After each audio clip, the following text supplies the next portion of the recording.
여러분의 눈이 저와 함께 말씀을 보면서 묵상하도록 하겠습니다. 자, 열왕기하 18장 1절입니다. 이스라엘의 왕 엘라의 아들 호세아 제3년에 유다 왕 아하스의 아들 히스기야가 왕이 되니. 자, 이제 오늘은 히스기야에 대해 기록된 말씀을 좀 묵상해 봅시다. 여러분, 히스기야는 남유다의 13번째 왕입니다. 성경은 히스기야에 대해서 어떻게 평가하고 있을까요? 자, 3절. 히스기야가 그의 조상 다윗의 모든 행위와 같이 여호와께서 보시기에 정직하다. 자, 정직. 누가 보시기에? 여호와께서 보시기에. 사람이 사람을 보는 기준과 여호와께서 사람을 보는 기준은 다릅니다. 근데 하나님께서 지금 정직하다고 평가를 하시는 그 기준이 무엇이냐면 정직의 기준은 우상 숭배의 여부입니다.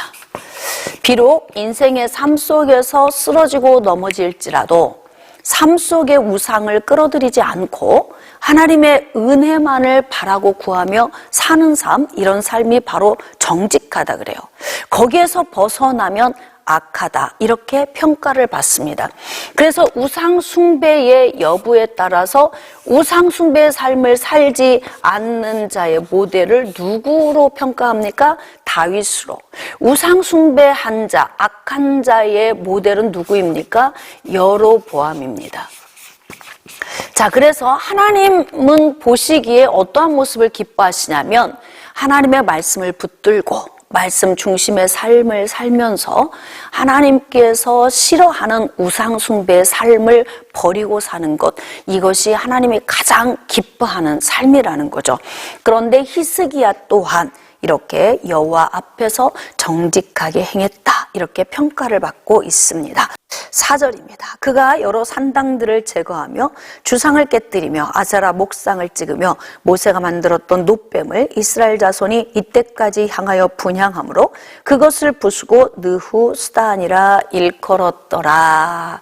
여러분, 영적 긴장감을 가지고 살아야 합니다. 어느 순간 우리가 영적으로 조금 충만함이 소멸되면 이렇게 우리의 삶 속에 요소요소의 우상덩어리들이 이렇게 숨어 있습니다.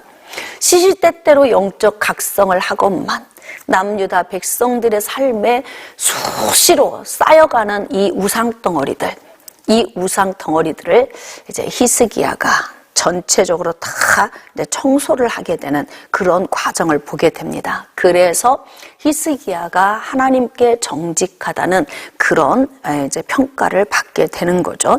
자, 6절입니다. 곧 그가 여호와께 연합하여 그에게서 떠나지 아니하고 여호와께서 모세에게 명령하신 계명을 지켰더라. 여기에 굉장히 중요한 말씀이 기록되어 있네요. 여러분, 우리가 이제 아가페 사랑, 자, 아가페 사랑이 이 땅에 임하셨습니다. 예수 그리스도를 통하여 죽은 자를 살리시기 위한 무조건적인 사랑이 우리 인간들에게 임했죠. 자, 아가페 사랑이 하나님의 백성들에게 임하셨습니다. 이 사랑을 우리가 먼저 하나님을 사랑한 것이 아니고 하나님이 우리를 먼저 사랑하시고 주신 것입니다. 자, 그런데 하나님께서 하나님의 백성들에게 성령을 부어주시고 성령의 은혜로 어떻게 하냐면 함께 하시겠다고 약속의 말씀을 주셨습니다. 그래서 우리 안에 오신 성령, 우리에게 부어지시는 성령이 우리와 늘 함께 하십니다. 자, 그런데 고민해 볼까요? 성령 하나님이 우리와 늘 함께 하심에도 우리는 왜 기적의 주인공이 되지 못하는가? 우리는 왜 인생의 삶 속에서 하나님이 기뻐하시는 삶을 사는 것이 이렇게 어려운가? 하나님이 함께하지 않아서가 아니고 내가 하나님과 함께하지 않아서입니다. 여러분, 영적 원리를 보면 하나님이 함께 하시지만 언제 기적이 나타나냐면 역대하 16장 9절 말씀에 보면 여호와의 눈은 온 땅을 두루 감찰하사 전심으로 자기를 향하는 자를 위하여 능력을 베푸시리라, 이렇게 말씀을 하셨어요. 그러니까 영적 원리로 보자면 우리가 기적의 주인공이 되기 위해서는 하나님께서 나와 함께 하시는 것만으로 기적의 주인공이 되는 것이 아니라 어떻게 해야 기적의 주인공이 되냐면 발견되어야 돼. 하나님의 시선의 발견. 발견이 되려면 어떻게 하냐? 내가 하나님과 어떻게 해야 된다? 함께. 내가 하나님과 함께 해야 하는 거예요. 이미 하나님은 우리와 함께 하십니다. 그러나 내가 하나님과 함께 하지 아니하고 내 마음이 세상으로 계속 나아가. 육신의 정욕, 안목의 정욕, 이생의 자랑, 이러한 것들을 쫓아 나아가다 보면 나는 기적의 주인공이 될 수 없는 하나님의 영역 밖으로 나아가는 거예요. 그래서 바울은 이렇게 이야기를 합니다. 성령을 소멸하지 말아라. 성령을 소멸하지 말아라. 이제 좀 복습을 좀 해보겠습니다. 자, 성령을 소멸하지 말라고 하는 것은 어떤 성령이 우리의 삶에서 소멸이 되는가? 1단계적인 성령의 세례가 있어요. 1단계적인 성령의 세례는 내 안에 내주하시는 성령이십니다. 내주하시는 성령은 소멸되지 않습니다. 항상 내 안에 영원히 주인으로 계시는 거예요. 자, 그런데 두 번째, 성령의 충만, 성령의 부으심, 즉 기름 부으심은 소멸될 수 있어요. 내게 하나님의 은혜, 성령의 은혜가 임하셨다, 기름 부으셨다, 나타나셨다, 또 성령 안에서 우리를 거하게 하셨다. 다 같은 말씀이죠. 그런데 이렇게 우리에게 부어지신 기름 부으심은 어떻게 되느냐? 소멸될 수 있다. 그래서 바울이 말하는 성령을 소멸하지 말아라. 이 이야기는 내주하시는 성령이 소멸되는 것이 아니라 우리에게 기름 부으신 삶 속에 권능을 덧입고 주의 증인이 되게 하기 위한 그 충만한 은혜를 의미하는 거예요. 성령의 내주하심, 소멸되지 않는 성령, 다시 말하면 구원의 영원성. 하나님이 우리를 구원하시면 우리를 버리지 아니하시죠. 성경적 영적 원리를 보면요, 한 번 구원은 영원한 것이 맞습니다. 예수 그리스도께서 우리를 위하여 속죄하신 것은 단번에 어떻게 영원히 성소에 들어가셨느니라. 히브리서 9장 12절에 그렇게 기록이 되어 있습니다. 자, 그런데 우리가 이렇게 하나님 은혜 안에 하나님이 주신 그 은혜를 붙들고 살려면 우리가 어떻게 해야 하냐면 우리에게 부어진 성령이 소멸되지 않도록 영적 관리를 잘해야 돼요. 그러려면 어떻게 해야 되느냐? 지금 히스기야처럼, 히스기야는 여호와께서 명령하신 계명을 지켰다. 다시 말하면 말씀을 붙들었다. 그 말씀을 우리 안에 새기고 또 새기고 이 말씀을 삶에 적용하면서 살았다. 그랬더니 그가 어떻게 했다? 여호와께로부터 떠나지 않는 삶을 살게 됐다. 그랬더니 어떤 은혜가 있었다? 여호와와 연합되었다. 하나님이 붙들고 있는 것만으로는 안 되는 거예요. 자녀들 양육하다 보면 부모가 아무리 사랑하고 부모가 아무리 이 아이들을 단속해도 부모 눈 밖에서 자기 마음대로 살면 큰 문제 일으키고 살잖아요. 바로 그런 것처럼 눈 안에 있든 눈 밖에 있든 항상 부모님이 하신 말씀을 기억하고 그 말씀대로 살려고 노력해야 부모님과 함께 하는 거죠.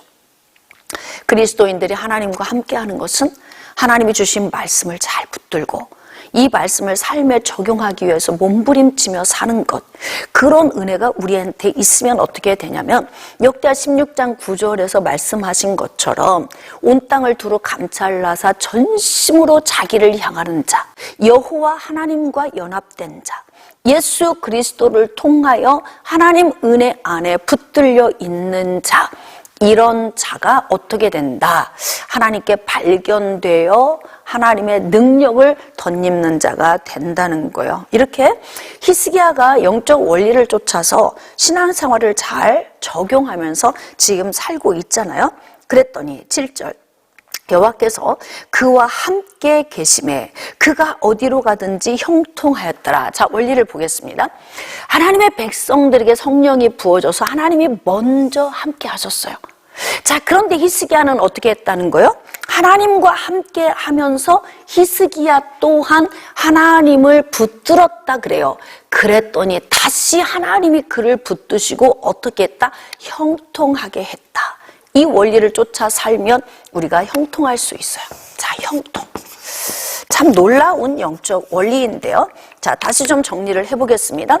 하나님이 먼저 하나님의 백성을 사랑하셨어요. 그래서 하나님의 백성을 붙들고 계세요. 성령을 부어주셨어요.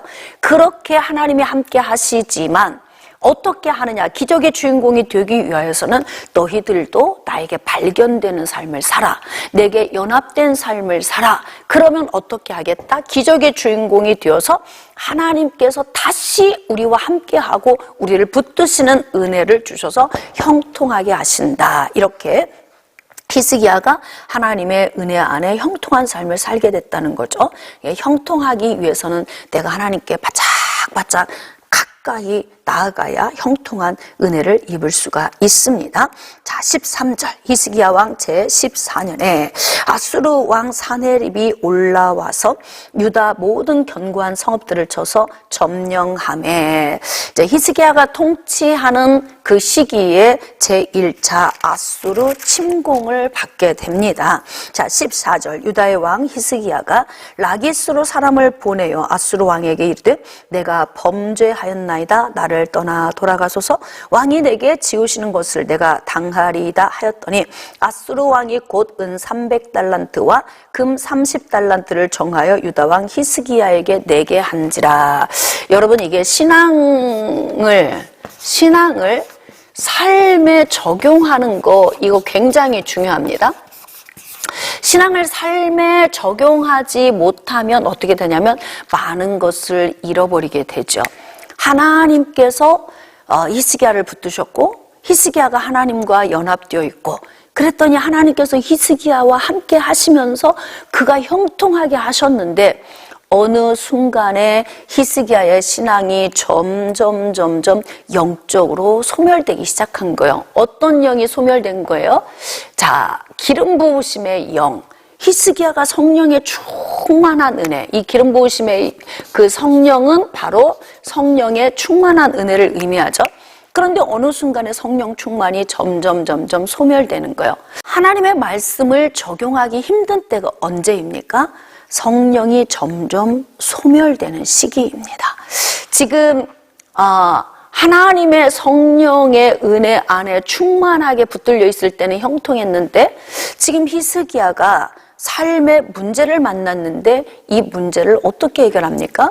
자, 이제 아수르라고 하는 이 문제, 아수르의 침공의 문제를 히스기야가 만났는데요. 이제 히스기야가 신앙을 삶에 적용을 하는데 어떻게 하냐면 아수르에 어떻게 합니까? 굴복, 항복을 하게 돼요. 항복. 근데 그 항복한 방법이 바로 무엇이냐면 내가 이제 왕께 범죄했습니다. 이렇게 무릎을 꿇어버리잖아요. 항복을. 여러분, 하나님의 은혜가 함께 하시고 그 은혜를 붙들고 살면 그 은혜 안에서 우리가 형통한 삶으로 나아가기 위해서 이러한 문제를 놓고 하나님께 물어야 하죠. 하나님, 어떻게 해야 합니까? 하나님이 기뻐하시는 것이 무엇입니까? 이것을 묻고 하나님께서 이 아수르의 문제를 어떻게 하실 것인지 우리에게 가르쳐 주세요. 그리고 내가 어떻게 해야 할지 방법도 일러주세요. 이렇게 기도하고 나아가야 되는데 그냥 아수르의 이 그 침공의 문제 때문에 순식간에 무릎을 꿇고 마는 거죠. 그런데 아수르 왕이 무엇을 요구합니까? 은 300, 금 30달란트를 요구하는데요. 어떻게 할까요? 히스기야가 15절. 히스기야가 이에 여호와의 성전과 왕궁 곳간에 있는 은을 다 주었고, 또 그때의 유다 왕 히스기야가 여호와의 성전문의 금과 자기가 모든 기둥에 입힌 금을 벗겨 모두 아수르 왕에게 주었더라. 그러니까 은과 금, 성전과 왕궁에 있는 모든 은과 금을 전부 다 털어서 아수르 왕에게 다 준 거예요. 이걸 누가 보고 계십니까? 하나님께서 다 보고 계시죠.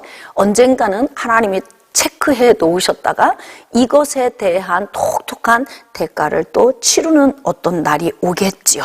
자, 17절. 아수르 왕이 다르단과 랍사리스와 랍사게로 하여금 대군을 거느리고 라기스에서부터 예루살렘으로 가서 히스기야 왕을 치게 하매. 이게 무슨 일입니까? 은과 금을 다 털어서 주었는데 아수르가 2차 침공을 하게 되는 거예요. 여러분, 이렇게 사람은 신뢰할 수 없는 존재입니다. 언제라도 상황과 환경이 바뀌면 인간은 변질될 수 있어요.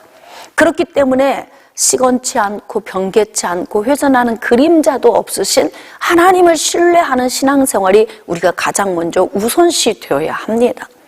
지금 1차 아수르 침공 때에 은 300달란트, 금 30달란트, 왕궁과 성전에 있는 모든 거 다 털어서 다 갖다 줬잖아요. 그러면 이제 게임 끝, 전쟁 끝, 우리에게 평화가 올 거야, 이렇게 생각을 했을 거예요. 그런데 천만의 말씀, 얼마 지나지 않아 그 은과 금을 받았던 그 효력이 무뎌질 때쯤 되니까 다시 아수르가 2차 침공에 들어왔어요. 여러분, 우리가 이 광경을 보면서 여기서 우리가 무엇을 읽어야 하냐면 영적 원리를 좀 여기서 깨달아야 합니다. 여러분, 마귀는 두루두루 다니면서 삼킬자를 찾죠. 그런데 한 번 공격해 들어왔다고 마귀가 끝나는 게 아니에요. 마귀는 항상 전열을 재정비하고 있다가 어느 순간인가 조금 느슨해질 이런 틈을 타서 다시 또 공격해 들어옵니다. 그러니까 우리가 영적으로 긴장을 풀 수가 없어요. 항상 영적 긴장 상태를 유지하면서 이 아수르를 바라보면서 여기서 우리는 영적 원리를 깨닫게 되는 거죠. 긴장해야 되겠구나. 언젠가 전열을 정비하고 다시 공격해 오는구나. 마치 블레셋이 그렇게 반복적으로 이스라엘을 공격해 왔던 것처럼 이렇게 마귀적인 요인은 항상 하나님의 백성들과 하나님의 나라를 무너뜨리기 위해서 전열을 정비하고 이렇게 오는 거예요. 그러니까 이런 어떤 영적인 일을 인간적으로 문제를 풀어가면은 이렇게 항상 뒤를 햄머로 그냥 맞은 것 같은 이런 충격적인 문제가 다시 오게 되는 거죠. 효력 얼마 가지 않아서 2차 침공에 들어옵니다. 영적으로 정신 바짝 차리고 깨어 있어야 하죠. 이때 얼마나 히스기야가 이제 멘탈 붕괴가 왔겠죠. 야, 내가 은 300, 금 30달란트 갖다 바쳤을 때 이것이 영원한 효력을 발생하리라 기대했을 거예요. 그런데 얼마 있지 않아 효력이 다 떨어져 버린 거죠. 그러니까 아수르 왕이 자신의 신복들을 시켜서 어떻게 가서 예루살렘으로 가서 히스기야 왕 쳐버려, 이렇게 이제 명령을 내린 거 아닙니까? 그래서 이제 그 신하들이 와가지고 이제 왕의 그 아수르 왕의 그 이야기를 와서 막 그 유다 백성들에게 막 이야기를 하는 거예요. 그 말이 어떤 말입니까? 28절로 갑시다. 랍사게가 드디어 일어나서 유다말로 크게 소리질러 불러 이르되 너희는 대왕 아수르 왕의 말씀을 들으라. 여러분, 지금 신정국가인 그 이스라엘 백성들이 하나님의 말씀 안에서 하나님의 말씀으로 먹고 살아야 하는데 이제는 아수르 왕, 즉 마귀적인 요인이 와서 이들에게 하나님 말씀 듣지 말고 내 말 들어, 지금 이렇게 되는 거잖아요. 그러니까 우리가 긴장 풀고 있으면 이런 비참한 문제 옵니다. 생각하지 않은 때에 예수님도 도둑같이 재림해서 오신다고 하시잖아요. 그래서 우리는 이 땅에 사는 동안에 정신 바짝 차리고 영적으로 깨어 있어야 하는 거예요. 29절입니다. 왕의 말씀이 너희는 히스기야에게 속지 말라. 그가 너희를 내 손에서 건져내지 못하리라. 히스기야가 어떤 얘기를 했을까요? 히스기야가 너희에게 여호와를 의뢰하라 함을 듣지 말라. 그가 이르기를 여호와께서 반드시 우리를 건지실지라. 이 성읍이 아수르 왕의 손에 함락되지 아니하게 하시리라 할지라도. 그러니까 지금 우리가 믿음으로 하나님의 말씀을 적용하고 신앙으로 이겨나가려고 할 때에 항상 마귀는 어디를 공격하냐면 우리의 지식적인 요인을 공격하는 거예요. 너희 하나님이 너희를 도우실 것 같으냐?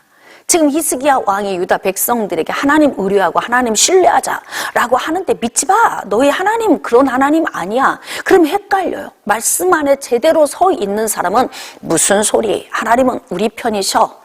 하나님은 우리를 위하여서 항상 졸지도 않으시고 주무시지도 않으시고 항상 눈동자같이 불꽃같이 우리를 지켜 보호하시지, 이렇게 믿음으로 적용해야 하는데 하나님 말씀 듣지 마.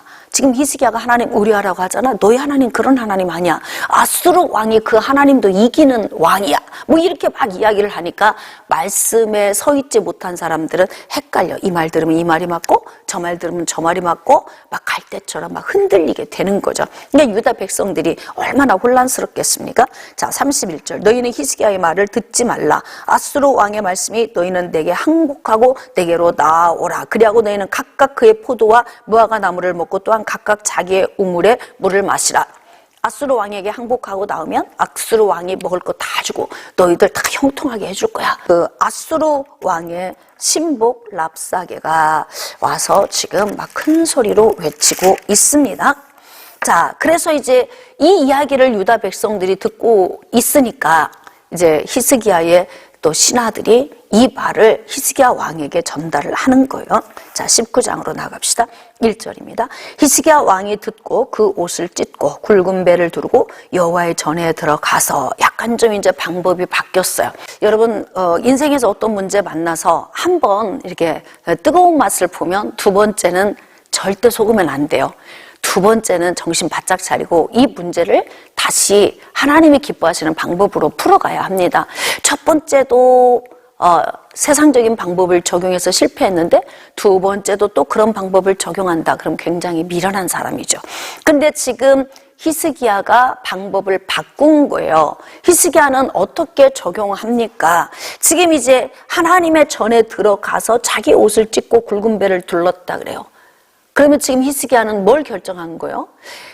1차 아수르의 침공 때는 육신적인 방식으로 문제를 해결했는데 2차 아수르 침공 때는 영적인 방식으로 문제를 풀어가는 거죠. 자, 2절입니다. 왕궁의 책임자인 엘리야김과 서기관 셈나와 제사장 중 장로들에게 굵은 배를 돌려서 아모스의 아들 선지자 이사야에게로 보내매, 본인이 성전 안에 들어가서 자기 신하들을 보내는 거예요. 이사야 선지자에게 좀 빨리 다녀와라. 우리가 지금 이런 환난과 모욕의 날을 맞이했다. 아이를 낳을 때가 되었는데 해산할 힘이 없다. 즉 지금 뭐 아수르가 침공에 들어왔는데 이제는 뭐 줄 은이 있나 금이 있나 다 줘버렸잖아요. 뭐 어떤 방법이 없는 거예요. 그러니까 이제 우리는 다 죽었다. 그러니 방법은 뭐냐? 이제 하나님을 바라보는 것밖에 없다. 여기에서 하나님 바라보면 이제 많은 걸 좀 잃은 거죠.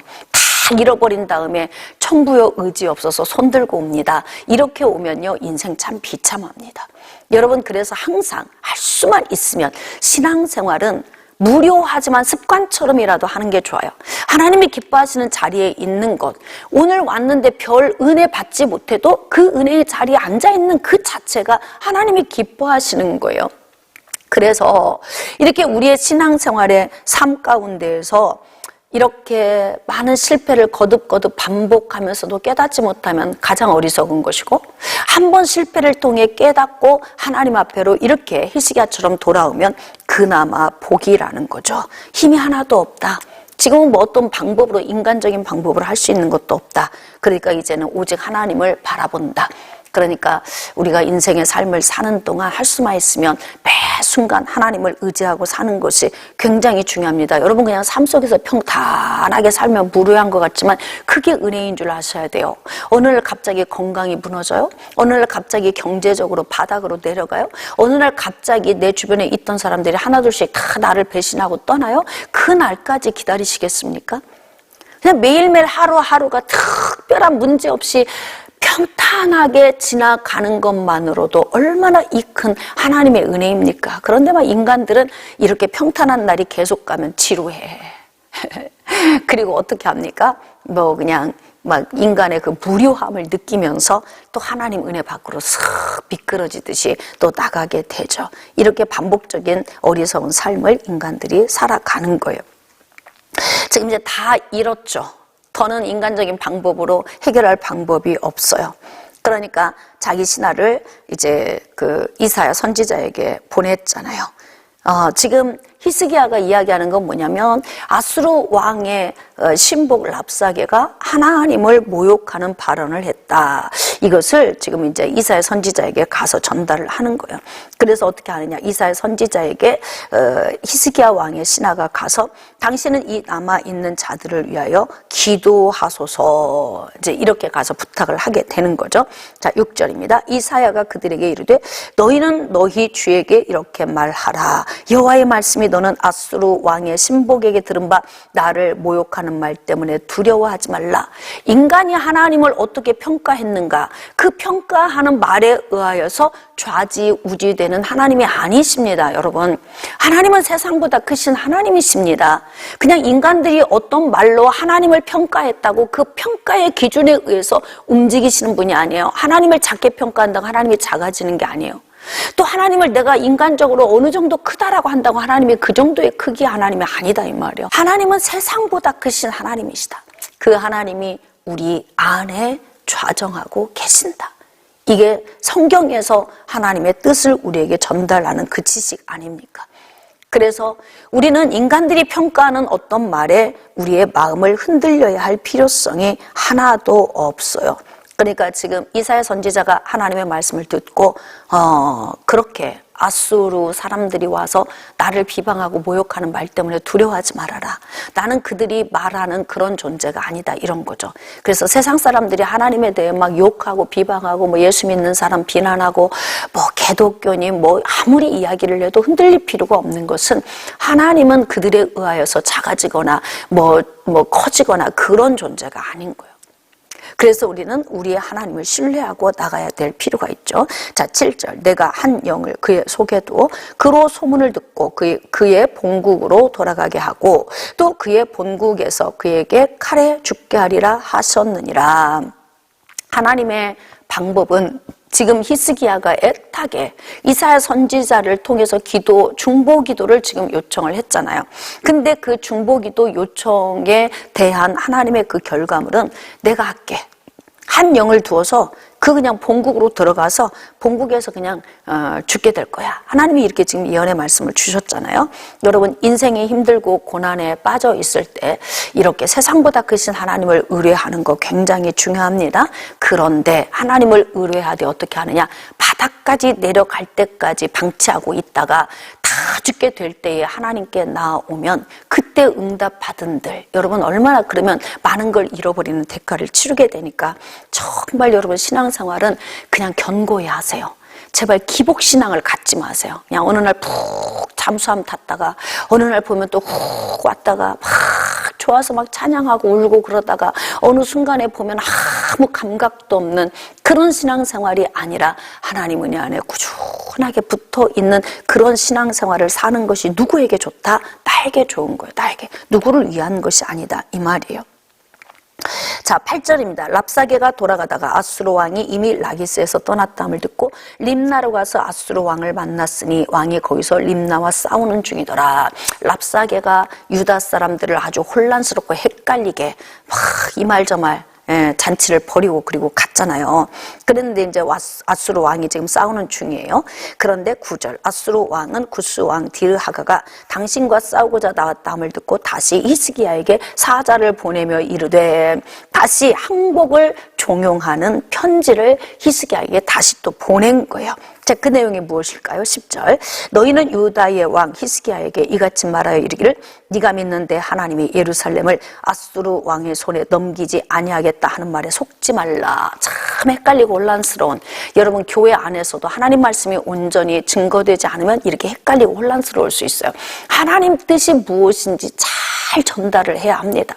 그런데 하나님 말씀을 들었는데 이 말씀이 내 마음밭에 뿌리가 내리고 자라고 열매가 맺혀야 하는데 딱딱하게 굳어진 밭인 거예요. 그러면 이 말씀이 떨어져서 뿌리를 내리지 못하고 자라지 못하니까 어떻게 해요? 말씀 그냥 새가 와서 다 쪼아먹어버려. 전혀 하나님에 대해서 알지 못하는 거예요. 그러면 어떻게 됩니까? 누군가가 옆에서 조금 흔드는 말을 하면은 그냥 훅 하고 넘어가. 하나님이 어떤 분인지를 알아야 신뢰를 하고 따라갈 거 아닙니까? 지금 남유다 사람들에게 이렇게 헷갈리고 혼란스러운 내용을 또 히스기야 왕에게 편지로 보내게 되잖아요. 자, 그래서 네가 믿는데 하나님이 예루살렘을 아수르의 손에 넘기지 아니하겠다는 말에 속지 말라. 그럼 여기서 이제 신앙이 견고하지 않은 사람이 여기서 이제 헷갈리겠죠. 자, 11절 아수르의 여러 왕이 여러 나라에 행한 바 진멸한 일을 내가 들었나니 네가 어찌 구원을 얻겠느냐. 즉 아수르 왕이 보통 힘이 있는 줄 아냐. 천하를 휘두르고 있다. 그런데 감히 어떻게 하나님이 이 아수르 왕의 이 파워풀한 힘을 제어할 수 있겠느냐. 아주 교만이 막 하늘을 찌르고 있죠. 자, 이렇게 지금 아수르가 히스기야 왕에게 이러한 편지를 보낸 거예요. 자, 14절. 히스기야가 사자의 손에서 편지를 받아보고 여호와의 성전에 올라가서 히스기야가 그 편지를 여호와 앞에 펴놓고, 히스기야가 1차 아수르 침공 때 처절하게 느꼈던 것 같아요. 이거 인간적인 방법으로 해결하는 건 아니구나. 그래서 어떻게 해요? 하나님께 매어 달려야 되겠구나. 그게 이제 뭐 랍사게가 와서 유다 백성들을 뒤흔들어도 히스기야가 지금 이사야에게 중보기도 요청을 했어요. 그리고 지금 또 아수르 왕이 또 편지를 보내서 막 엄포를 놓잖아요. 네가 믿는 하나님 그 별거 아니야. 아수르 왕을 감히 이길 수 있을까? 내가 어떤 존재인데 막 이런 겁나는 글을 보냈는데요. 히스기야가 이 편지를 가지고 하나님 앞에 가서 어떻게 하느냐. 성전에 올라가서 그 편지를 하나님 앞에 펴놓는 거예요. 여러분 하나님의 눈에 보여요? 안 보이죠. 그러니까 하나님 앞에 펴놓았다는 건 뭐예요? 믿음으로 지금 히스기야가 행위를 하고 있는 거예요. 여러분 하나님은 안 계신 곳이 없으세요. 천지에 충만하신 분입니다. 하나님은 이곳에 지금 우리와 함께하고 계신 거예요. 자, 그렇기 때문에 히스기야는 지금 하나님이 보시고 들으시고 아신다. 그런 믿음을 가지고 지금 아수르 왕의 편지를 쫙 펴놓은 거예요. 15절입니다. 그 앞에서 히스기야가 기도하여 이르되 그룹들 위에 계신 이스라엘의 하나님 여호와여, 주는 천하 만국의 홀로 하나님이시라. 주께서 천지를 만드셨나이다. 여호와여 귀를 기울여 들으소서. 여호와의 눈을 떠서 보시옵소서. 사내립이 살아계신 하나님을 비방하러 보낸 말을 들으시옵소서. 인생에 고난이 왔을 때 신앙이 회복이 돼요. 여러분 고난이 오면은 왜 하나님 저에게 이런 고난을 허락하셨습니까? 내가 잘못 살았죠. 내가 잘못 살아서 온 결과인데 우리는 항상 원망을 어디에 돌립니까? 하나님께 원망. 왜 이러한 고난을 제게 주셨습니까? 자, 그럼 한번 음성 들어볼까요? 하나님이 뭐라고 하세요? 네가 잘못 살아서 그런 거지. 예? 그럼에도 불구하고 내가 잘못 살아서 온 문제임에도 불구하고 우리가 하나님 앞에 기도하면 하나님은 보시고 아시고 들으시고 도우신다는 겁니다. 그래서 좋으신 하나님인 거예요. 그래야 할 수만 있으면 문제 발생시키지 않고 사는 것이 좋고, 또 인생의 삶 속에서 하나님과 늘 내가 함께 동행하고 하나님 은혜를 붙들고 사는 것이 평탄하고 형통한 삶을 사는 비결이니까 이 선택은 우리 자신이 하는 거예요. 지금 어쨌든 아수르 이 문제 때문에 히스기야가 이제 하나님께 간절히 기도하고 있죠. 이때 이제 발견돼야 돼요. 역대하 16장 9절 말씀에 전심으로 자기를 향하는 자를 위하여 능력을 베푸신다. 기도할 때도 몇 시간을 했는가? 오래 했다고 능력이 임하는 게 아니에요. 몇 시간을 했기 때문에 하나님이 들으시는 게 아니에요. 어떻게 전심으로. 전심으로, 이게 진짜 전심으로 하나님께 나아가는 온 몸과 마음, 나의 모든 속사람까지 동원을 해서 하나님께 발견되는 마음으로 나아가는 것 굉장히 중요합니다. 19절 우리 하나님 여호와여 원하건대 이제 우리를 그의 손에서 구원하옵소서. 그리하시면 천하만국이 주 여호와가 홀로 하나님이신 줄 알리이다 하니라. 도와주세요. 아수르의 손에서 우리를 좀 구출해 주세요. 이렇게 기도하잖아요. 지금 여러분이 문제를 만나셨다면 기도하세요. 비록 내가 하나님을 외면하고 살다가 만난 문제일지라도 하나님은 하나님의 백성들의 작은 신음에도 응답을 하십니다. 그래서 하나님 은혜 안으로 우리가 더 깊이 나아갈 수 있도록 하나님께서 도움을 주시는 거죠. 자, 20절입니다. 아모스의 아들 이사야가 히스기야에게 보내 이르되 이스라엘 하나님 여호와의 말씀이 내가 아수르 왕 사네립 때문에 내게 기도하는 것을 내가 들었노라. 하나님은 항상 우리와 함께 하세요. 한순간도 나에게서 시선을 떼지 않으십니다. 그 하나님은 우리의 일거수일투족, 마음에 사모하는 바까지 하나님이 다 보시고 아시는 거예요. 그래서 이렇게 히스기야가 하나님 앞에 이렇게 간절하게 하나님 보세요, 들으세요, 그리고 구출해 주세요, 이렇게 하나님께 기도를 한 것을 하나님이 어떻게 하느냐, 내가 다 들었다, 내가 다 보고 있다, 내가 다 알고 있다, 이렇게 말씀하시는 거죠. 근데 하나님께서 뭐라고 지금 말씀을 하시냐면 그 아수르 왕의 교만, 진짜 하나님에 대해 비방한 그 말을 하나님이 다 들으셨다는 거예요. 자, 그래서 어떻게 합니까? 아수르 왕에게 하나님께서 이제 징벌을 주시는 그 말씀이 기록되어 있어요. 좀 32절로 넘어갈까요? 자, 그러므로 여호와께서 아수르 왕을 가리켜 이르기를 그가 이 성에 이르지 못하며 이리로 화살을 쏘지 못하며 방패를 성을 향하여 세우지 못하며 치려고 토성을 쌓지도 못하고 오던 길로 돌아가고 이 성에 이르지 못하리라 하셨으니 이는 여호와의 말씀이시라. 여러분, 이방인이든 하나님의 백성이든 하나님께 저항하고 하나님을 대적하는 자는 하나님이 용서하지 않으십니다. 대가를 치르는 거예요. 그렇기 때문에 할 수만 있으면 하나님을 향해 저항하는 힘은 빼시는 것이 좋다. 어쩌면 이렇게 하나님을 향해 저항하는 힘이 아주 막 그 말처럼 힘이 센지, 그렇게 하나님을 저항하고도 저분이 좀 형통할 수 있을까 싶은 마음이 들 때도 있어요. 할 수만 있으면 여러분, 하나님의 백성들은 하나님을 향한 저항하는 이 힘을 쫙 빼. 예? 막 배추가 소금에 절여지듯이 그 안에 있는 수분이 쫙 빠지면 부들부들해지잖아요. 그런 것처럼 정말 하나님을 저항하는 이 인간의 힘을 안에서 다 빼내야 할 필요가 있어요. 그래서 하나님께서 뭐라고 하십니까? 아수르 왕이 그 하나님께 대한 모욕의 말을 한 걸 내가 다 들었다? 그런데 그가 어떻게 되면 너 뭐다? 예루살렘 와서 너희들 치지 못해. 어떻게 하면 내가 이제 그를 해결할 거야. 그렇게 말씀하시죠. 근데 하나님이 이렇게 도와주시는 이유가 뭐냐면 34절에 이제 복음이 또 들어있네요. 자, 내가 나와 나의 종 다윗을 위하여 이 성을 보호하여 구원하리라 하셨나이다 하였더라. 참 기가 막힌 말씀입니다. 나의 종 다윗을 위하여. 여러분, 하나님께서 다윗과 나눈 약속이 무엇입니까? 다윗과 나눈 약속, 다윗의 가문, 즉 왕위를 견고하게 하겠다. 내가 등불을 꺼뜨리지 않겠다. 여러분, 막 등불 그 심지가 꺼질 듯 하다가 다시 불이 피어오르고 꺼질 듯 하다가 다시 피어올라요.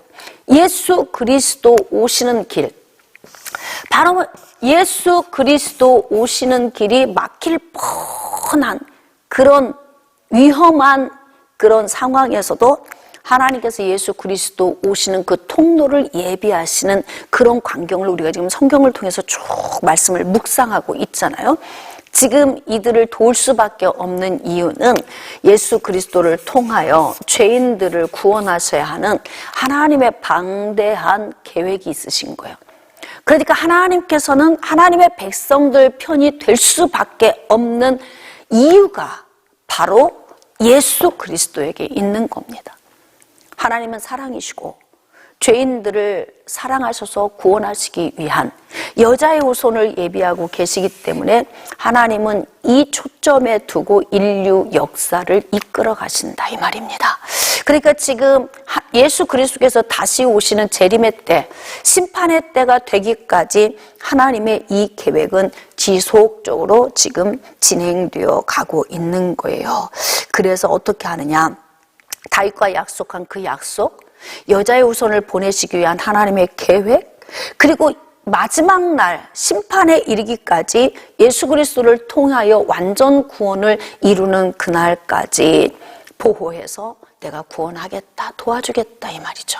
그러니까 하나님의 백성들이 하나님 은혜에 붙들려 살기만 하면 하나님께서는 항상 자신의 모든 에너지를 아끼지 아니하시고 우리에게 부어주시는 좋으신 하나님임을 우리가 깨달아야 합니다. 35절, 이 밤에 여호와의 사자가 나와서 아수르 진영에서 군사 18만 5천 명을 친지라. 뭐 전쟁을 치른 것도 아니에요. 그런데 하나님께서 막 하나님의 사자들을 보내가지고 막 다 아수르 군사를 쳐버린 거죠. 18만 5천 명이 그냥 송장이 되어 있더라 그러잖아요. 자, 36절, 아수르 왕 사네립이 떠나 돌아가서 니느웨에 거주하더니, 하나님이 말씀하신 대로 지금 일이 성취되고 있지요. 자, 그가 그의 신 니스록의 신전에서 경배할 때에 아드람멜렉과 사레셀이 그를 칼로 쳐 죽이고 신하에 의하여서 죽임을 당하게 되는 거죠. 그러니까 하나님께 대하여 저항하고 하나님을 모욕하고 하나님을 욕했던 아수르 왕 사네립의 최후의 모습이 이렇게 비참한 모습의 말로를 만나게 됩니다. 자, 20장 1절입니다. 그때에 히스기야가 병들어 죽게 되매. 자, 여기에서 이제 깊은 내용은 기록되어 있지 않지만 아까 제가 이런 얘기를 했죠. 하나님 보시기에 합당하지 않은 어떠한 일을 하면 그에 준한 보응이 언젠가는 대가를 치러야 하는 문제가 발생된다 그랬어요.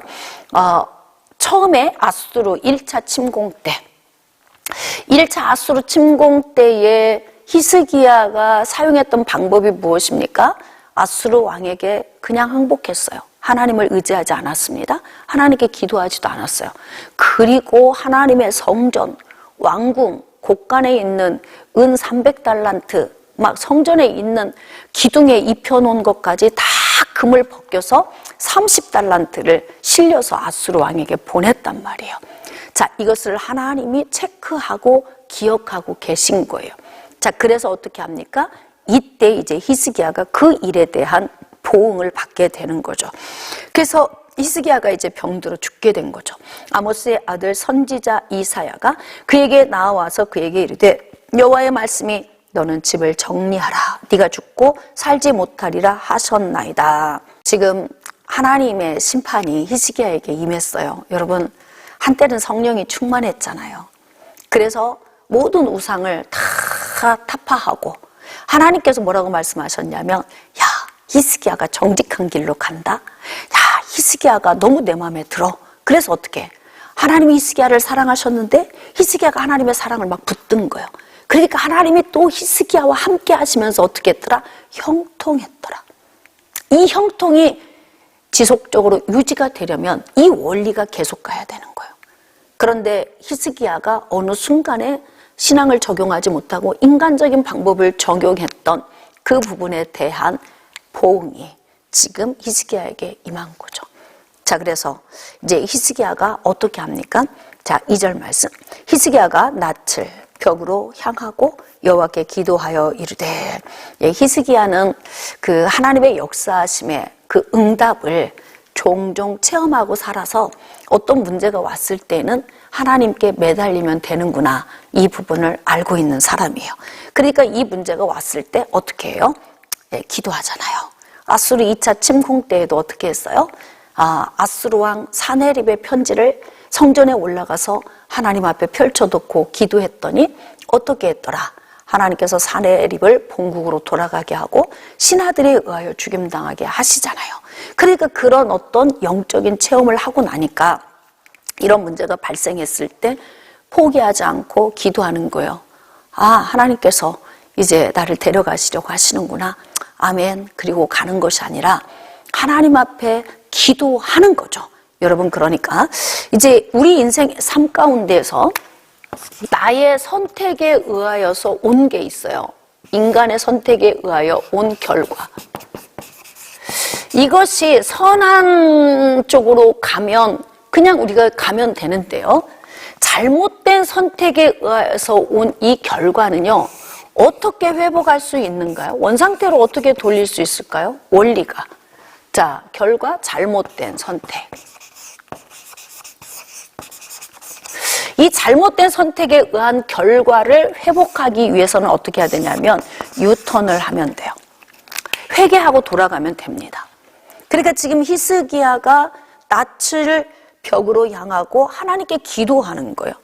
그리고 어떻게 기도하냐면 여호와여 구하오니 내가 진실과 전심으로 주 앞에 행하며 주께서 보시기에 선하게 행한 것을 기억하옵소서. 지금 하나님께서 못마땅한 부분 때문에 저를 심판하시는 거 제가 알고 있습니다. 하나님, 그러나 제가 연약한 존재입니다. 용서해 주세요. 제가 주님 앞에 그동안 정직하게 행하며 살았던 그 많은 날들이 있지 않습니까? 하나님, 그것을 좀 기억해 주세요. 그리고 저를 긍휼히 여기시고 불쌍히 여기셔서 제 생명을 좀 연장시켜 주세요. 이렇게 기도하잖아요.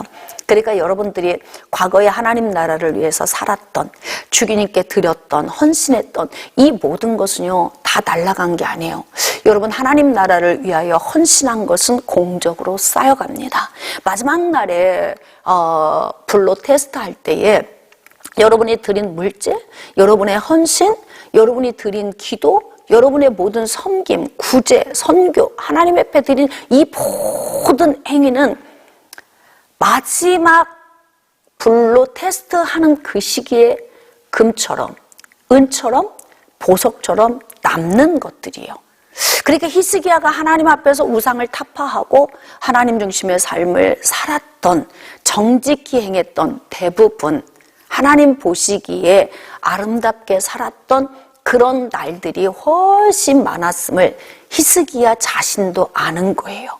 그러니까 하나님 앞에서 뭐라고 기도하냐면, 하나님, 제가 비록 연약해서 또 성령 충만하지 못해서 인간적인 방법으로 이방인의 왕에게 항복하고 무릎을 꿇으면서 성전에 있는 것까지 다 털어서 보냈던 그런 연약한 적이 있지만, 그래도 반면에 하나님, 그보다 훨씬 하나님 은혜에 붙들려 살면서 하나님을 기쁘시게 한 게 더 많이 있잖아요. 그걸 좀 기억해 주시고 긍휼히 여겨주세요. 그러면서 어떻게 하느냐? 심히 통곡했다 그래요. 이 통곡이라는 건 뭐예요? 회개를 의미하는 거죠. 유턴, 다시 말하면 회개. 그 회개에서 통곡했다 그래요. 뭐 울면 다 되는 건가? 그렇진 않아요.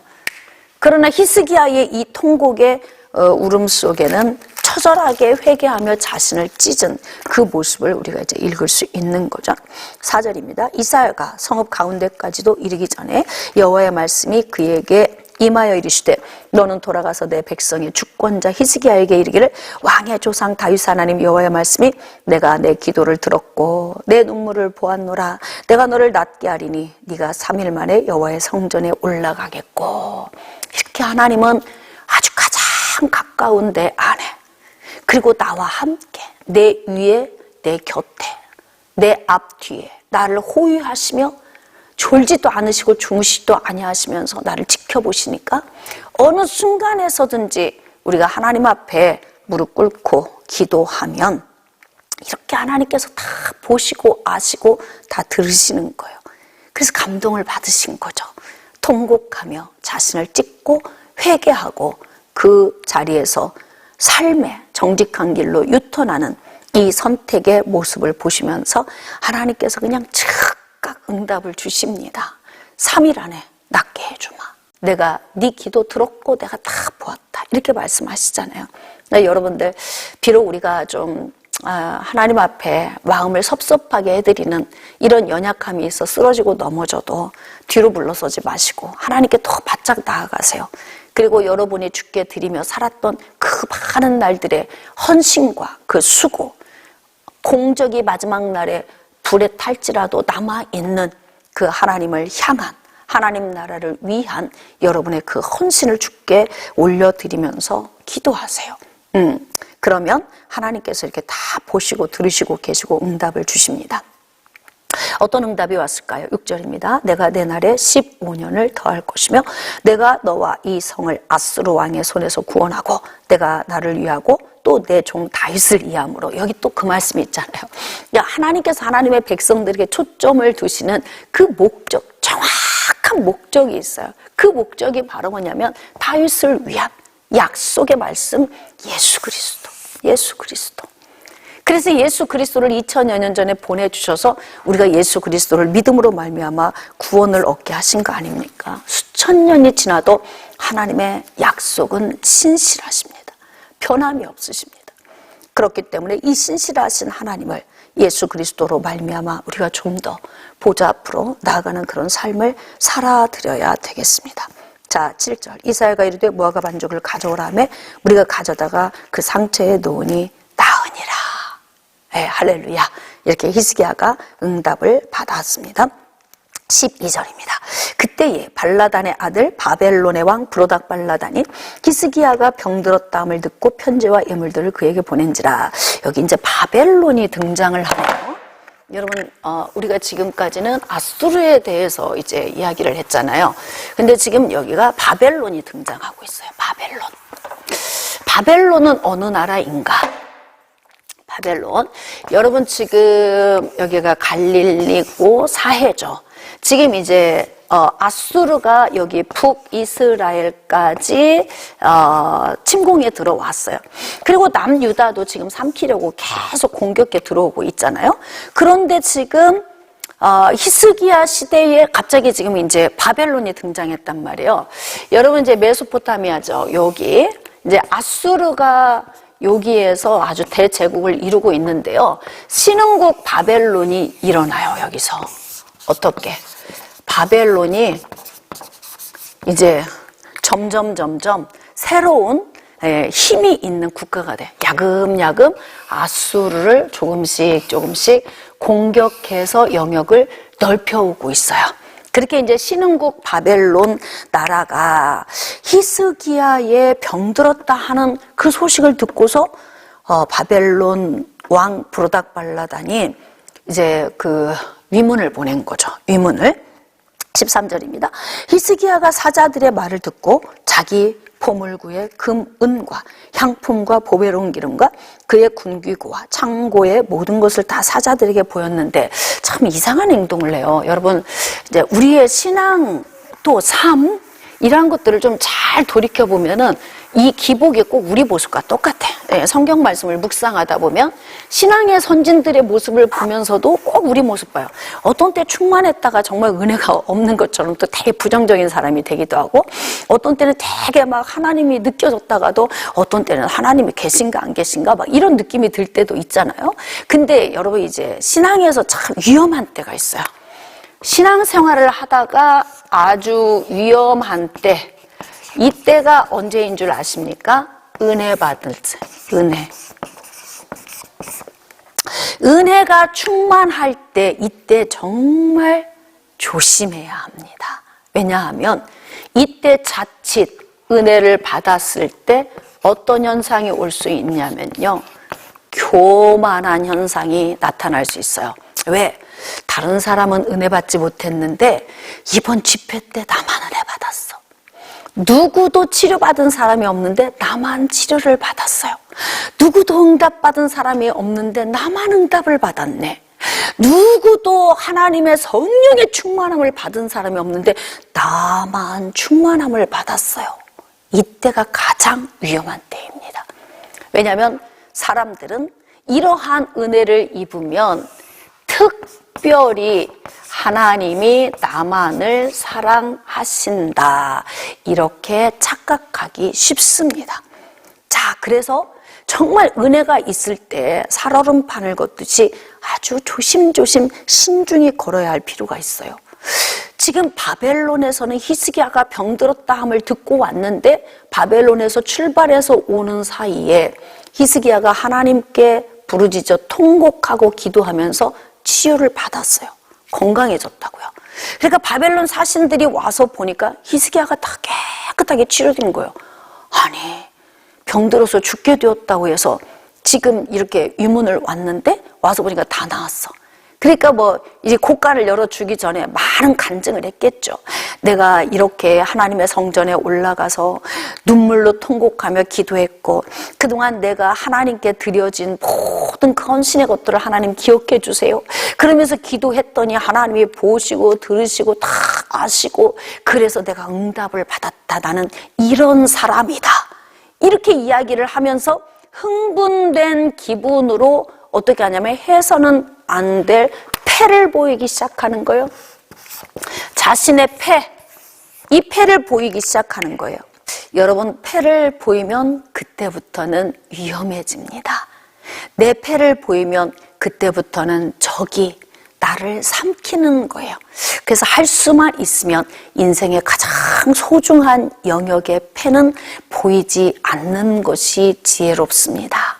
정말 어떤 사람은 자기 주머니에 얼마가 있는지까지도 다 이야기해. 이 사실을 알게 되면요, 그 사실을 알고 있는 사람 주머니로 돈이 옮겨집니다. 좋은 사람을 만나면 다행이지만 사기꾼적인 기질을 만난 사람이라면 당신 안에 있는 그 돈이 그 사람 주머니로 옮겨지게 돼 있어요.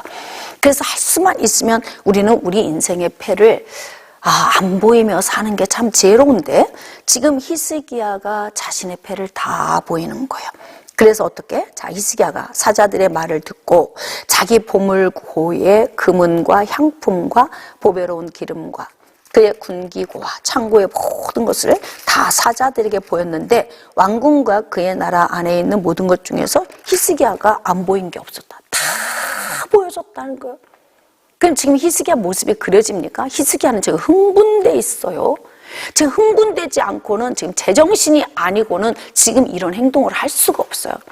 어떻게 보물고를 다 열어 보입니까? 누구든지 보물고를 보면은 탐욕이 생길 수밖에 없잖아요. 이런 건 정말 조심스럽고 신중한 문제 아닙니까? 근데 지금 히스기야가 제정신이 아니에요. 성령의 은혜 충만하게 받으면 자칫 이렇게 제정신이 아닌 현상이 나타날 수 있어요. 여러분, 영이 성령에 충만해도 우리의 지정의에 이 지적인 요인도 같이 돌아가야 돼. 막 영적으로 깊이 빠지면 이 지정의가 마비가 돼버려. 그래서 이성적인 생각을 못해요. 성령 충만하면 살림 다 뒤로 하고 교회에서만 살아요. 막 성령 충만해지면 막 기도만 해. 새벽마다 기도하는데 7, 8시까지 기도하고 집에 가서 보면은 아침에 출근하는, 또 학교 가는 뭐 가족들 다 굶고 그냥 가고, 그리고 막 주의 일에 미쳐가지고 옛날에 어떤 분 같은 경우는 밥통에 밥이 막 이틀, 3일씩 곰팡이 나서 있고 그런다는 거예요. 그리고 막 오직 예수 그래요. 성령에 충만해도 내 영이 하나님 은혜에 붙들려 있어도 우리의 지정의의 요인이 계속 같이 돌아가면서 우리 인생의 삶에, 또 영적인 삶에 균형 잡힌 삶이 안정감 있게 쭉 같이 가야 되는데, 대부분 기도 많이 하고 성령 충만한 사람들은요, 육신의 삶이 무가치하다고 생각해요. 그래서 육신의 삶을 다 내팽개치고 한참 가다 보면은 뒤돌아보니 모든 것이 다 없어져 버렸더라. 이렇게 잃어버리는 문제를 발생시키죠. 자, 그래서 지금 히스기야의 이런 모습을 보면서 참 너무 안타깝다. 은혜가 충만해도 너무 흥분되지 말고 우리의 지정의도 함께 이렇게 가면서 이거 다 패를 보이면 이거 저 사람들 손에 넘어가겠구나. 뭐 보일 게 따로 있죠. 왜 보물고를 다 보입니까? 왜 보물고를 다 보입니까? 미련하게 그지 없지 않습니까? 자, 이제 14절. 선지자 이사야가 히스기야 왕에게 나와 그에게 이르되 이 사람들이 무슨 말을 하였으며 어디서부터 와서 왕에게 왔습니까? 히스기야가 이르되 먼 지방 바벨론에서 왔나이다. 지금 막 흥분돼 있잖아요. 근데 이제 하나님께서 이사야 선지자에게 이제 말씀을 주시는 거예요. 야, 이사야 선지자야, 지금 빨리 히스기야에게 가라. 좀 정신이 없다. 지금 막 지정의가 다 마비돼 있다. 지금 막 흥분돼 있다. 내가 히스기야를 살리고 그에게 은혜를 줬더니 저 사람이 지금 균형이 다 깨졌어. 그래서 패를 다 보이고 있다. 너 빨리 가라. 그렇게 해서 이제 이사야가 히스기야에게 온 거예요. 지금 왕의 앞에 가서 지금 이게 무슨 일입니까? 이렇게 물었다고요. 그랬더니 이제 히스기야가 뭐라고 해요? 뭐 바벨론에서 사신이 온 겁니다. 이렇게 한 거죠. 이사야가 그들이 왕궁에서 뭘 보았습니까? 네, 히스기야가 내 궁에 있는 것을 그들이 다 보았습니다. 나의 창고에서 하나도 보이지 아니한 것이 없습니다. 지금 뭔 얘기하는 줄도 몰라. 예, 자기가 한 행동이 지금 어떤 결과물이 올지도 전혀 몰라요. 그러니까 지금 뭐냐면 이성이 마비되어 있잖아요. 여러분, 영적인 것은 영만 움직이는 게 영적인 게 아니에요. 되게 영적이라면 뭔 신비를 쫓아다니는데요, 진짜 영적인 사람은요, 이성이 같이 움직이는 거예요. 여러분, 우리의 지정의에서 하나님은 일하십니다. 우리의 말씀을 듣고 우리가 구원받는 영역이 어디예요? 지정의의 영역이에요. 믿음은 들음에서 나고 들음은 그리스도의 말씀으로 말미암거든요. 우리의 지정에 의해서 하나님의 말씀을 듣는 거예요. 홀적 요인에서 하나님의 말씀을 듣고 하나님의 말씀을 들을 때 하나님의 때에 성령이 우리 안에 오시면 그 말씀이 믿어지는 은혜가 되는 거예요. 그래서 항상 우리는 영적이라고 하는 이 영적인 것이 신비만을 쫓는 것이 아님을 우리가 정말 신중하게 깨달아 알아야 돼요. 안타까운 것은 육신의 삶을 이야기하면 이건 영적이지 않다. 인간적이다. 그래서 명예도 부귀도 다 필요 없다. 돈도 다 필요 없다. 뭐 어떻게 하나님 나라를 세울 것입니까? 물질이 없이. 이단들은 그냥 모든 재산 다 가져와. 그럼 다 갖다 바치잖아요. 그러니까 막 내놓은 교회를 다 이단들이 사들이잖아요. 그래서 우리는 이 마구잡이식의 신앙생활이 아니라 우리가 이 육신의 삶에서 살아가는 이 방식을 성경적으로 우리가 깨달아 알고 영적인 것과 육적인 것이 어떻게 균형을 잘 이루고 가야 하는지를 우리가 깨닫고 삶에서 잘 적용하는 거 굉장히 중요하다는 거죠. 자, 그래서 어떻게 했느냐? 16절 이사야가 히스기야에게 이르되 여호와의 말씀을 들으소서. 이제 하나님 말씀이 임하셨잖아요. 여호와의 말씀이 날이 이르리니 왕궁의 모든 것과 왕의 조상들이 오늘까지 쌓아두었던 것이 바벨론으로 옮긴 바 되고 하나도 남지 아니할 것이요. 그러니까 우리가 누군가에게 패를 보이면 그 패를 본 사람에게 내가 소유한 모든 것이 다 넘어가는 거예요. 이게 원리 아닙니까? 또 18절 또 왕의 몸에서 날 아들 중에서 사로잡혀 바벨론 왕궁의 황관이 되리라 하셨나이다 하니 좀 안타깝죠. 자, 그래서 이제 뭐 남유다가 멸망을 할 때 이제 남유다의 자손들이 바벨론으로 포로로 끌려가게 될 것이다 라고 하는 이러한 예언의 또 말씀을 듣잖아요. 자, 19절 히스기야가 이사야에게 이르되 당신이 전한 바 여호와의 말씀이 선하나이다 하고 또 이르되 만일 내가 사는 날에 태평과 진실이 있을진데 어찌 선하지 아니하리요 하니라. 안타깝죠. 내 시대에 평안하면 돼. 자식들의 시대에 포로로 가는 거니까 그래도 내 시대는 평안이 넘치잖아요. 할렐루야, 감사합니다. 히스기야가 이렇게 표현하잖아요. 그러니까 지금 하나님의 은혜를 체험하고 난 이후에 히스기야는 갑자기 사람이 조금 불균형을 이룬 사람으로 변화가 돼버린 거예요. 그래서 여러분 은혜가 임할 때 이때 정말 은혜 관리를 잘해야 됩니다. 그렇게 히스기야는 그의 조상들과 함께 자고 그의 아들 므낫세가 대신하여 왕이 되었다. 이렇게 기록하고 있습니다.